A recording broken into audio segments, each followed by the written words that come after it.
It's part of an industry that generates $245 million a year for the state.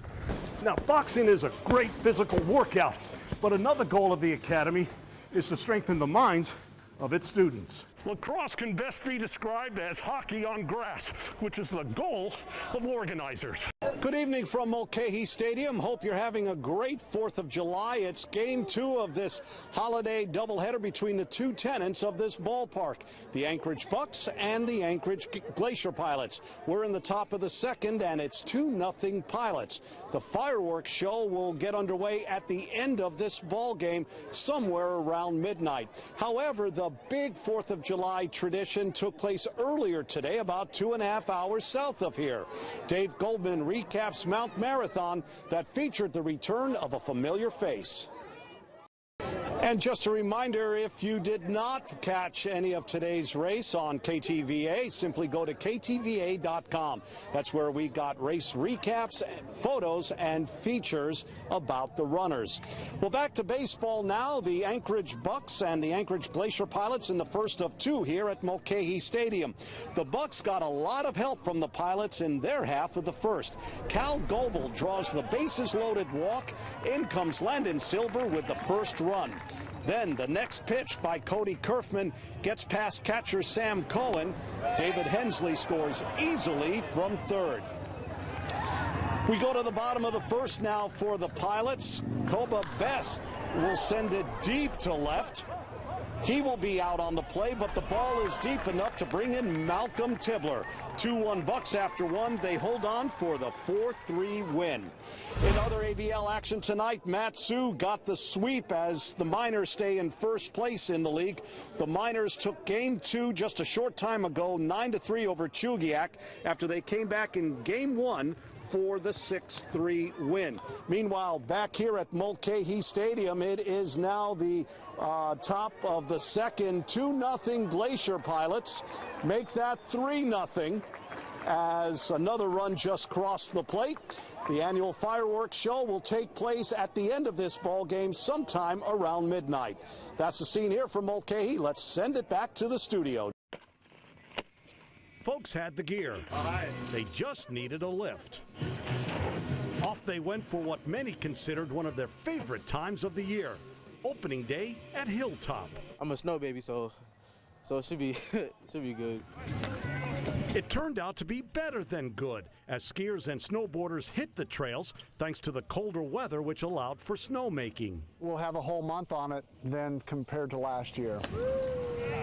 Last ski season is one those who rely on the snow for business want to forget. We lost probably 2 to 3 weeks on that, and then we closed a week early just because we had a lack of participation. The latest survey by the State Tourism Council listed skiing as tied for 3rd as the leading winter activity in Alaska. It's part of an industry that generates $245 million a year for the state. That figure represents 14% of what tourists spend in Alaska each year. Tourism leaders have focused their efforts on attracting more visitors to the state during fall and winter. All the snow means good things for resort operators. We're excited about it, and all the kids are really excited about it. We've got good turnout. All the white stuff means plenty of green for this business as it starts a new season. Dave Leval, KTVA 11 Sports. There's a new game in town. It's physical, but the kids enjoy it. That includes young Sean Casey. So far it's been fun, easy, pretty hard sometimes. Sean's among the first group of kids to play lacrosse at the Ben Boeke ice rink. Lacrosse can best be described as hockey on grass, which is the goal of organizers. Yeah, bring my arm up. Rolling my wrist. The Anchorage Hockey Association organized the month-long program to get some variety in what can be a one-dimensional sports focus for too many youngsters. And the problem with, you get a lot of sports, people play year-round. And that's not what's needed for these kids. These kids should, for us, put their hockey sticks down and pick up a lacrosse stick, because hockey and lacrosse have so many similarities, and it's just good for these kids to unplug from hockey and try something new. Remember, right? Maybe new, but lacrosse is similar to that other sport typically played in this arena. You're going like this, but you should you're going like this to shoot. It's fast and competitive, and Sean Casey offers one piece of advice. If you play too much, you're gonna get pulled off sweating. But what do you expect from the sport considered the fastest game on 2 feet? In Anchorage, Dave Leval, KTVA 11 Sports. Nino Delgado is good with his hands. The 19-year-old took up boxing 6 years ago. When I was in middle school, I was getting into a lot of trouble, so my parents were looking for something to put me into to keep me busy. Boxing filled the void and kept Delgado out of trouble. Delgado can thank the Alaska Boxing Academy. David Carey served as an alternate on the 2008 U.S. Olympic boxing team. He created the academy in 2011. It's not just about fighting. Carey also wants to teach his students a healthy lifestyle. Before I got into boxing, I was just eating the way I wanted to eat, hanging out, doing certain things that I really didn't have any business doing. The academy is located inside the Martial Art Alaska studio. This is where it is called home for the last 3 months. Sometimes there's too many rivalries, We're not such a big state where we need to have there. Everybody needs to work together to make sure that we can build that community. The studio is also the third location for the academy since its creation, but it will soon have a place to call its own at the Gallo Center. Now, boxing is a great physical workout, but another goal of the academy is to strengthen the minds of its students. Tutors from UAA will come in and work with the younger students on their studies before they train. By getting that education, by getting that diploma or that college degree, is going to help you when you get out here in the real world.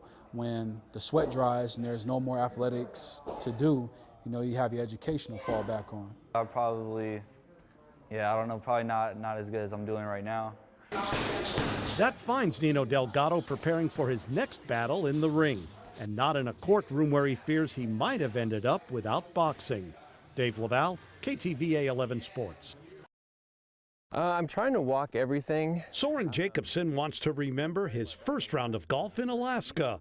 Not even a light rain and cool temperature will wash out this late Wednesday night round. It can't. There's too much at stake.